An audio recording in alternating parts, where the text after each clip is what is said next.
1917. La Revolución Rusa. ¿Por qué ocurrió esto en Rusia? Bueno, a principios de 1917, Rusia es un imperio, pero al mismo tiempo es un país rural, económicamente atrasado respecto al resto de Europa. Y el zar Nicolás II, último heredero de la dinastía Romanov, es un autócrata, o sea, concentra en sus manos todos los poderes. La población se encuentra dividida en dos clases sociales: la nobleza social y el resto del pueblo. De hecho, 4 de cada 5 rusos son campesinos y obreros, y las desigualdades son enormemente vistas. Las condiciones de vida de los campesinos son como las de la Edad Media. Los obreros de Petrogrado y Moscú viven hacinados en barracones insalubres y con jornadas laborales de más de 16 horas. Esto es totalmente trágico. Ante esta situación, Nicolás II, ¿qué es lo que hace? Se niega a conceder reformas y periódicamente explotan nuevas revueltas que las tropas del zar reprimen de forma sumamente violenta. La más sangrienta de ellas ocurre exactamente en 1905 en Petrogrado, que actualmente es San Petersburgo y antes era la capital de Rusia. Y uno de los líderes de esa sublevación es Vladimir Ilich Ulyanov, conocido como el famoso Lenin, que es el dirigente de la facción bolcheviques del Partido Obrero Socialdemócrata de Rusia de orientación marxista.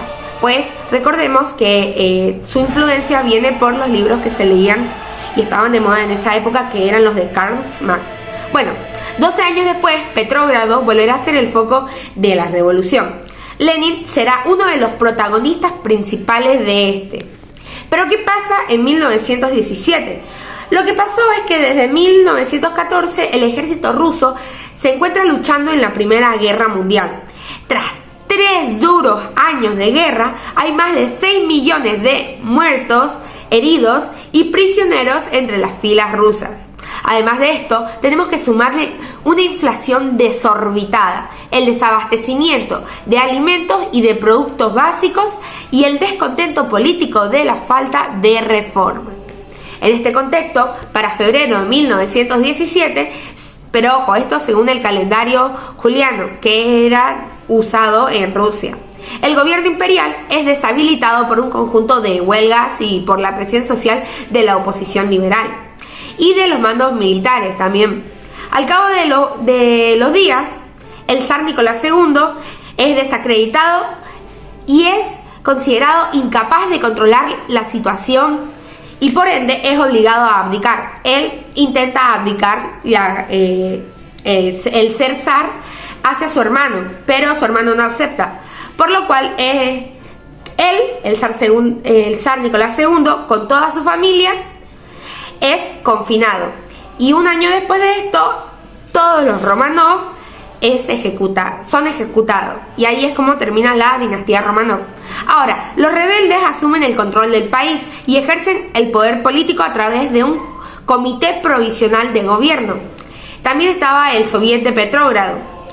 El gobierno provisional está conformado por políticos liberales y socialistas moderados y está dirigido por el social revolucionario Alexander Kerensky. Ahora, por otro lado, el Soviet, en cambio, que es una asamblea popular, está formada por los obreros y soldados. Su organización se extiende en muy poco tiempo a todo el resto de Rusia, involucrando también a los campesinos. Ojo, esto es de mucha influencia, porque estos dos órganos compitieron entre ellos por el poder, los soviets y el gobierno provisional. En las primeras semanas, el gobierno provisional decreta la libertad de prensa y de reunión y permite el regreso de los exiliados políticos. Entre estos se encontraba Vladimir Lenin, pero no puede llevar a cabo las reformas sociales y económicas prometidas. En cambio, recordemos, el soviet obtiene rápidamente lo que es el apoyo popular de todos los campesinos, de las personas que viven en Rusia. Pero también dentro del soviet se enfrentaban dos facciones. Por un lado estaban los mencheviques, que son marxistas moderados que querían todo pacíficamente, y por el otro lado los bolcheviques, que era el grupo más radical que quería todo violentamente, que era liderado por Lenin y por León Trotsky. Estos dos dirigentes comunistas logran el control total del soviet. Pero ¿cómo fue entonces la Revolución de Octubre? La noche entre el 7 y 8 de noviembre, que era el 25 y 26 de octubre según el calendario gregoriano, después de un intento de golpe militar, Lenin y Trotsky asaltan el Palacio de Invierno de Petrógrado, la sede del gobierno provisional, en pocas palabras. Ahí capturan a todos sus miembros y así inician un régimen comunista.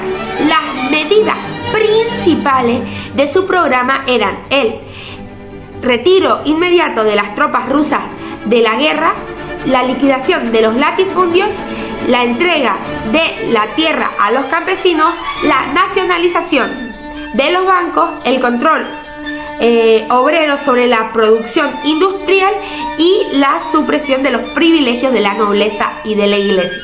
Ahora, ¿por qué fue tan importante esta revolución? Porque Lenin aplicó las teorías económicas y sociales elaboradas hace 50 años, 59, antes elaborados por Karl Marx y Friedrich Engels, o también llamados Carlos Marx y Federico Engels, y funda el primer estado autodenominado socialista de la historia, de todo el mundo, el primero.